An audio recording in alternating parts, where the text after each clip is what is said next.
How's Tottenham got an Aberdeen connection? So the Aberdeen connection comes from Aberdeen lads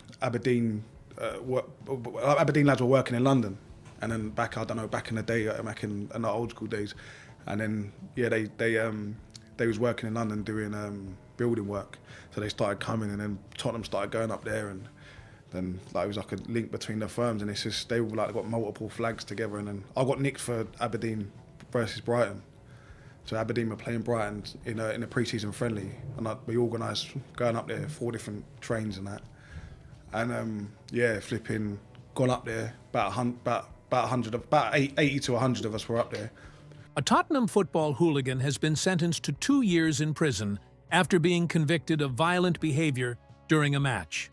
The individual, who was part of a notorious group of fans, was involved in attacking rival supporters and causing chaos in the stadium. His actions were caught on camera and used as evidence in court.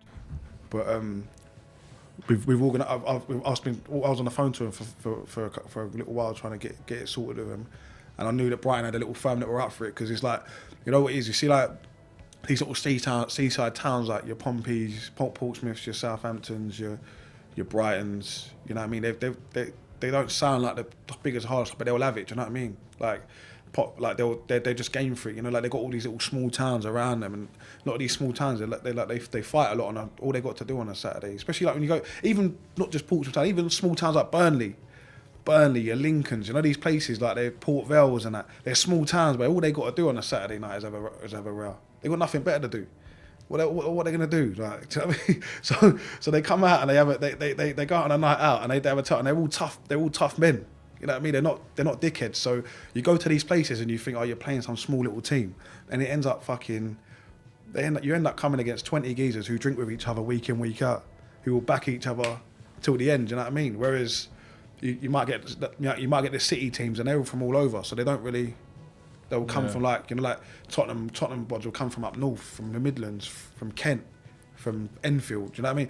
All parts of England, so they're not really drinking with each other every week. So it's not as much of a bond. Do you know what I'm saying? Was that the first time you got the jail? You got a sentence for that? Yeah, I got a sentence for that. So I got a sentence for 2 things. I got a sentence for Chelsea, Tottenham, and they're probably our biggest rivals, Chelsea, and I got a sentence for Brighton. And in the Brighton row, I'll talk to you about both the ones, because obviously I've been birded for them, but both the Brighton row, it was organised on an estate. We got to this estate, and only 17 of us got there, about 17, and called it on. More lads were supposed to be coming. Called it on. They turned up. My mate John Danny, he's walked down the hill. He's like, he's like, they're here. He come back like an excited kid. They're here. And I thought, fucking hell, like they're coming up the road. This was within 5 minutes of calling them, because I said, look, we're at this pub, this Albion in-boozer. This case highlights the ongoing problem of football hooliganism, which continues to pose challenges for authorities despite efforts to improve stadium security. Football officials have condemned such behavior, making it clear that violence has no place in the sport. You lot coming or what? And they said, yeah, we're 5 minutes away, round the corner. But I've heard it so many times, like literally I've heard Chelsea, West Ham, whatever, everyone always says, yeah, we're here. And then it's like, oh, the old Bill have captured us or whatever. It never happens. Like, well, it does happen, but rarely. So I thought, yeah, whatever. Fuck yeah. Next thing, they're on top of us. And there's about 50, 60 of them. And come down the road and fucking, my mate had a pool cue. Danny had a pool cue come down the road, flying down the road with this pool cue. And I had another bottle as well. And he flew into this geezer with a pool cue. The geezer put the pool cue down, and Danny's gone, all right, then put the pool cue down. The geezer steamed into Danny, then picked the pool cue up, and Dan, my other mate, broke his arm with the pool cue. I said to Danny, what are you giving him the pool cue for? That was like schoolboy error. Like, don't give up the tool, you know what I mean? Don't ever give up the tool. But like, yeah, my mate got his arm broken by the tool, but people got knocked out and that sparked out. I thought one geezer was dead, one of the Bright lads was dead. I fucking stabbed the Brighton geezer in the back of the head with a broken bottle, done him. And they ended up running after that, and then they just regrouped. He ended up getting his head cut quite badly at the back, and it's quite funny because we ended up in jail together for it.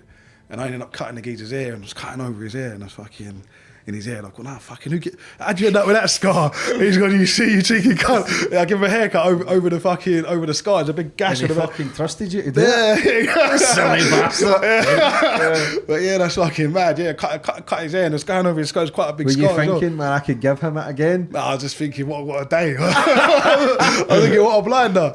But I ended up getting nicked at the scene there because we was running from the old bill and everyone split up in different directions.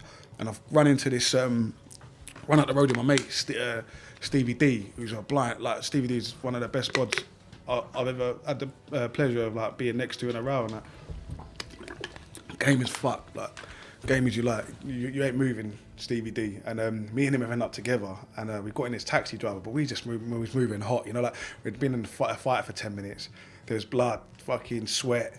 And got into this taxi driver and they're going, drive, like he was some sort of fucking getaway driver out of a bank robbery. The geezer's just fucking, seen old Bill, threw his keys out of the car and gone, help. And I was like, fuck, you know, yeah, we got nicked, we got put in boiler suits, they took all our clothes.